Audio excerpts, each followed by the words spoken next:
Today is May 29, 2020, marking the end of the first year of the second four-year term of President Muhammadu Buhari's administration and the fifth year of the government in office.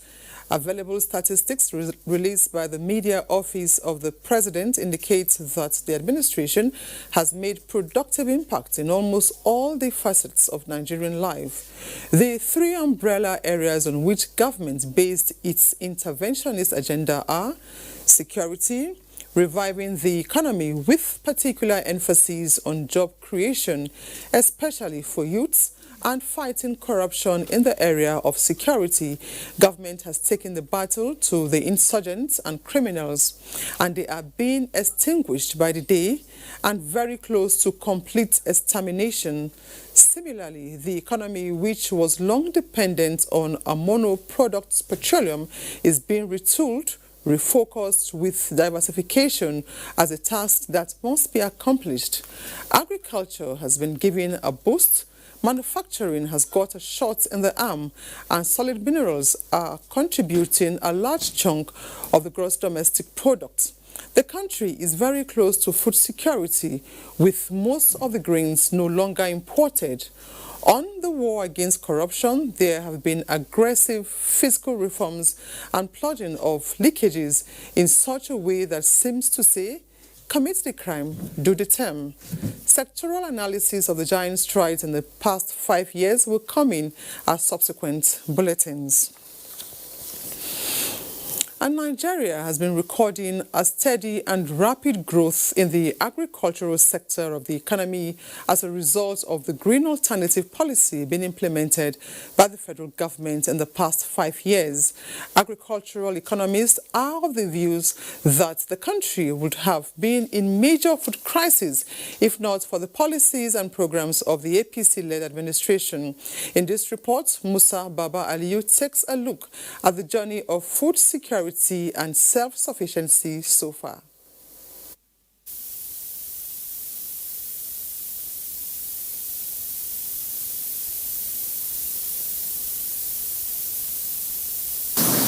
It has been 5 years now that the federal government, under the leadership of President Muhammadu Buhari, embarked on a journey. The dream is to take Nigeria out of the list of food-dependent nations to a wealthy and food-secured country. Let's eat what we produce has been the slogan of the administration. The administration came on board at a time when revenues from oil and gas dropped to less than $30 a barrel, thereby affecting the socioeconomic growth and well-being of the country. To look for other sources of income therefore became imperative, and the government turned attention to agriculture. We thank God for the administration of Muhammad Buhari, that we are getting back into agriculture, and we hope that in the next few years, agriculture will take the front seat once again. The first step taken in achieving these goals is identification of major challenges that made the country to be over-dependent on importation of what can be produced locally. These challenges include lack of access as well as high cost of farming inputs and farmers' inability to get financial support to expand and add value to their produce. We have to deal with reducing the import burden of food, which is almost $22 billion a year. To tackle these challenges, the government introduced the Anchor Borrowers Program, which was launched by President Muhammadu Buhari. The Central Bank of Nigeria set aside 40 billion naira for rice and wheat farming in an Anchor Borrowers Program. A farmer will be given all the necessary input required to grow wheat. And at the end of the harvest, he's going to pay back with the produce at the prevailing market price. The latest figures released by the Central Bank of Nigeria indicated that more than 1.5 million smallholder farmers are cultivating over 1.4 million hectares of land under the Anchor Borrowers Program. It is important for us to appreciate a government that brings about policies that are productive, that are progressive, that are positive, that are proactive. Between 2016 and 2019, more than 10 new rice mills came on stream in Nigeria. Many of the existing mills have expanded their capacity. Several new ones are under construction. In Zamfara state, there was this old man. He plants rice 3 times a year, and he got about 11 metric tons per hectare. Farmers don't need to pay for the insurance separately. They don't pay premium separately. The price of the insurance is packaged and bundled into the cost of the fertilizer. This has attracted more than $1 billion of private sector investments in the production of rice, wheat, sugar, poultry, animal feed, fertilizers, among other produce since 2015. In Abuja, Musa Baba Aliyu, NTA News. And more on this steady and rapid growth in the last 5 years with Anthony Forson, who is standing by at the venue of the briefing by the Minister of Information and Culture to talk on the achievements of the Buhari administration. Now, Anthony, can you let us in on, what is going on at the venue of the briefing right now? Yes, Informa, the Minister of Information and Culture, Lai Mohammed, just made his presentation succinctly and then touching on all aspects of the nation's developmental sectors. And most importantly, he said, water power supply tops the list. And during this period under review,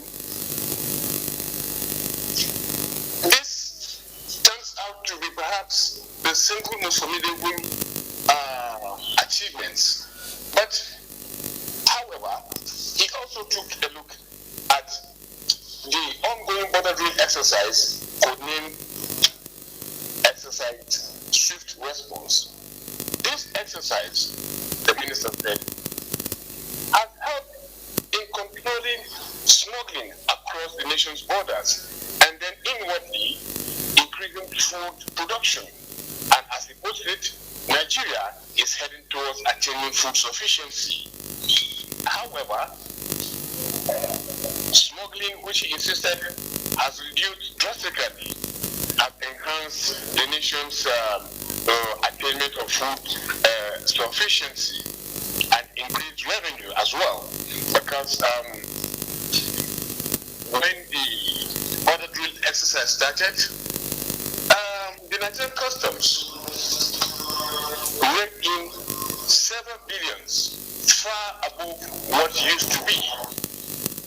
Another area the minister stressed is on infrastructural development, and that during the year 2019 up until 2020, the administration has been consistent in terms of development. It is in the area of building and revamping critical infrastructure, as well as embarking of massive infrastructural renewal, the type of which he said the country has not witnessed since Nigeria's return to democratic rule in 1999. Job creation also formed part of the government's achievements so far, citing Empower program as an avenue where Nigerian youths have been supported in creating jobs. The fight against corruption, however, they hit the nail on the head, saying ICP has recovered assets worth over 81 billion naira. Just as EFCC too, he said, has succeeded in securing over 1,000 convictions and recovered huge amounts, running into several millions of foreign currency. The executive order, Lai Mohammed equally noted that it came in very handy because it was a bold step the president had to take. And this time, on the implementation of financial autonomy, the state legislators and judiciary, it is also a pointer that the current administration is on point. The current ravaging COVID-19 pandemic, he said, the president's response to the issue was also commendable, and it shows the federal government is on top. All right. Thank you very much, Anthony. We know you have so much for us, and we expect that in our subsequent bulletin. Thank you very much, Anthony. We take a break now. Panorama continues in a moment. Do stay.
And still talking developmental issues, we now speak to Dr. Peter Adamu via the telephone on economic strides in the light of COVID-19.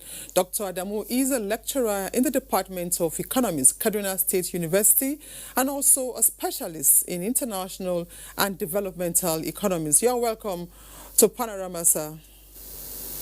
Thank you very much for having me on the program. Okay. Now, Dr. Adamu, looking at unlocking Nigeria's hidden potentials and the global challenge posed by the pandemic, making countries like Nigeria look inwards for essential needs such as medical supplies, Nigerians now produce oxygen ventilators, hand sanitizers and face masks. Is this response showing the light of Nigeria, against dependency? Thank you very much for this all-important question. Over the years, Nigeria as a country has been trying to position herself in the international space in terms of exports, and so that we can reduce our over-dependence on imports. And thank God for some policies that came up in recent time. In October last year, the president directed to close our borders so that we can produce rice locally for self-sufficiency. So many programs like that came up, and COVID-19 also has now come to tell us that the best way you can actually put your mark in the world is for you to be self-sufficient. So we have Nigerians now, being ingenious to go to produce things that we ordinarily should have imported. I think when the COVID-19 pandemic started, Nigerians were, clamoring to get some kind of items like the PPEs, the hand gloves, the face masks, the hand sanitizers. So within a short period of time, some people started going into the business, and it actually helped us a lot, because knowing that at that time, so many demands were coming all over the world, and we had to actually do things differently, and it actually really helped. Nigeria actually is a big player in Africa in terms of economy. But over the years, we have not actually done well, because if you check the total trade from Africa to the rest of the world, you see that it's always, below other continents. If you check intra-African trade, you see that Nigeria, exports within African countries is very, very low, and intra-African trade is also very, very low. So in Africa, sub-Saharan Africa particularly, how about a population of 950 million people? So it means that Nigeria can, expand production in all of these items I mentioned, be sufficient in them, and even export to other African countries. But all those African countries are also depending on import from China. So it's actually a good thing that we have leveraged on the lockdown and the pandemic so far. But the problem now is the local manufacturers or the industries or the defense have not actually taken this opportunity very seriously. If you go to the recent interventions or the stimulus packages by the Nigerian government, if you go into the Dr. Adamu, moving forward, how can the tempo of innovations be sustained in other critical sectors and beyond COVID-19? Please, very quickly, Dr. Adamu. All right. Beyond COVID-19, government have actually tried as much as possible to stimulate the economy. You find government, giving tax exemption for micro and small enterprises.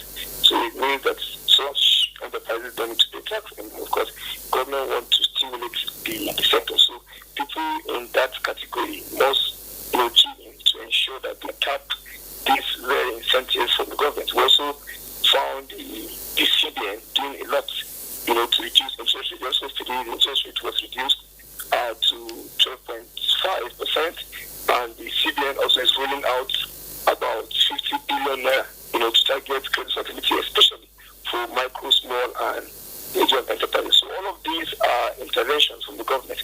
But the key issue here is that those people that this money is actually meant for, if you can tap this money, they are production, it was farm production, it suggests that the economics of scope and scale as well. So people will find their way expanding production. Like we said earlier, some people specialized in clothes making. Or with the COVID-19, they can do face masks, nose masks, and all other things. Thank you very much. Thank you very much, Dr. Adamu. That will be all for now. Dr. Adamu is a lecturer in the Department of Economics, Kaduna State University. Thank you very much. Thank you for having me. Thank you, Mario. Thank you. Now, the Nigeria Center for Disease Control, NCDC, has reported 182 new cases of COVID-19 in Nigeria. Lagos has 101 cases, FCT 16, Akwa Ibom 10, and Oyo 8 cases. Others are Kaduna and Delta 6 each, Rivers 5, Ogun and Ebonyi 4 each, while Kano has 3 more confirmed cases. Plateau, Gombe and Kwara have 2 cases each, while Kebbi, Bauchi and Borno have 1 case each. There are now 8,915 confirmed cases of COVID-19 in Nigeria. 2,592 cases have been discharged, with 259 deaths recorded so far. Now, the refusal of health institutions to attend to patients with other ailments apart from COVID-19 is causing avoidable fatalities in the nation's health sector. Chairman, Presidential Task Force on COVID-19, Boss Mustafa, who disclosed this at the daily briefing, appealed to chief medical directors of hospitals to reverse what he called the disturbing trend. Mitari Ikwen tells us more. The nation's health experts have always indicated that the risk of contracting coronavirus is higher for those with illnesses such as hypertension, diabetes, and non-communicable diseases.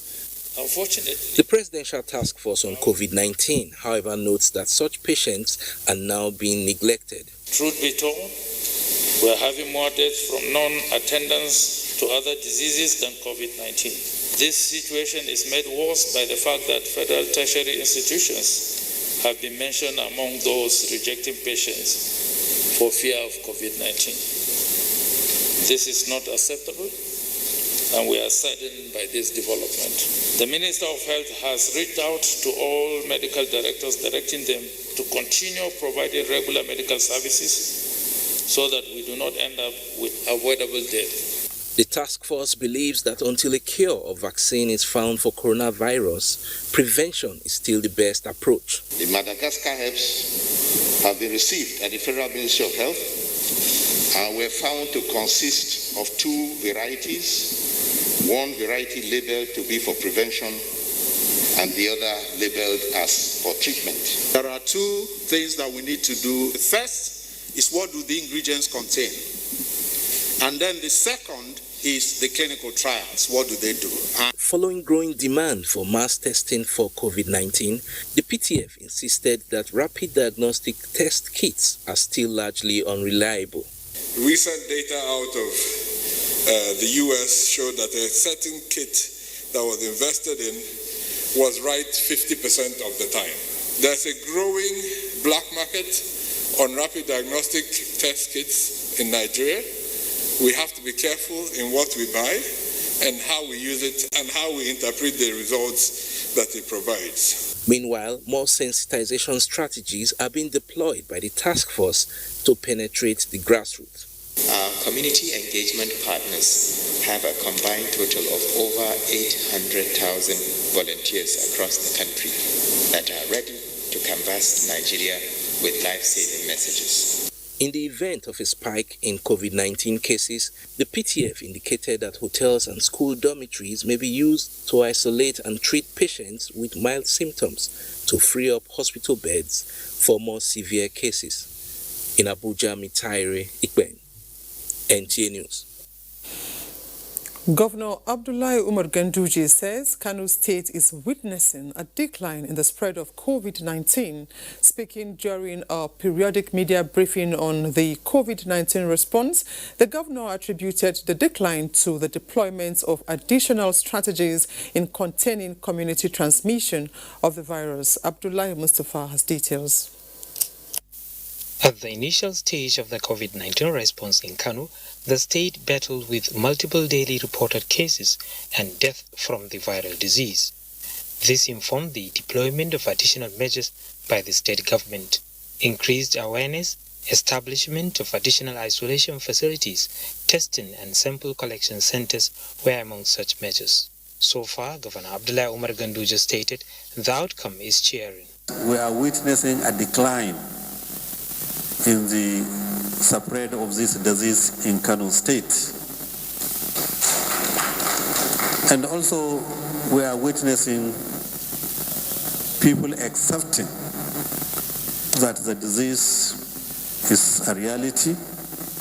Dr. Ganduje, however, stressed that use of face masks must be enforced to achieve better results. He also insisted that the Almajiri system must be remodeled, not only with regards containing community transmission, but to comply with the free and compulsory education policy of the state government. There were presentations from members of the technical response team and the state task force on COVID-19. In Kano, Abdullahi Mustafa, NTA News. Next is sports with Tamara Ebiwe.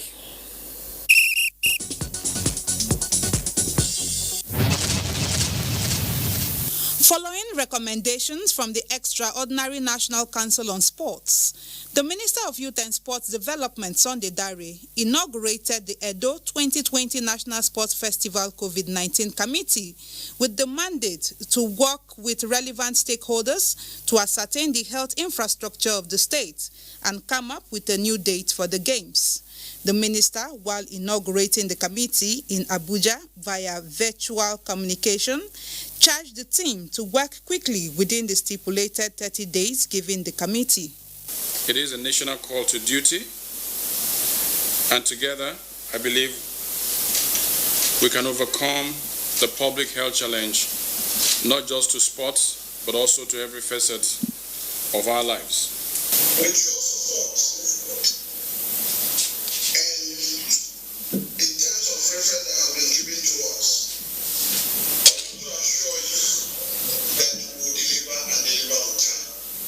In the meantime, Nigerians say the task of winning World Cup tickets, as well as next Africa Cup of Nations title, handed to technical advisor Gernot Rohr by the Nigeria Football Federation in its new contract extension, are not difficult to achieve. The target should be, can Nigeria be able to get to the semi-finals? Because as at now, I think Nigeria should be thinking of getting the semis, not actually getting a ticket. Because getting a ticket for me is something Nigeria should be able to achieve. Win the AFCON 2021 is not impossible, but it's going to be a very tall order. And then the World Cup, I don't know about that. Gernot Rohr became the Super Eagles technical advisor in 2016. Tamara Ebiwe, NTA News. And that's Panorama for today. We thank you for watching.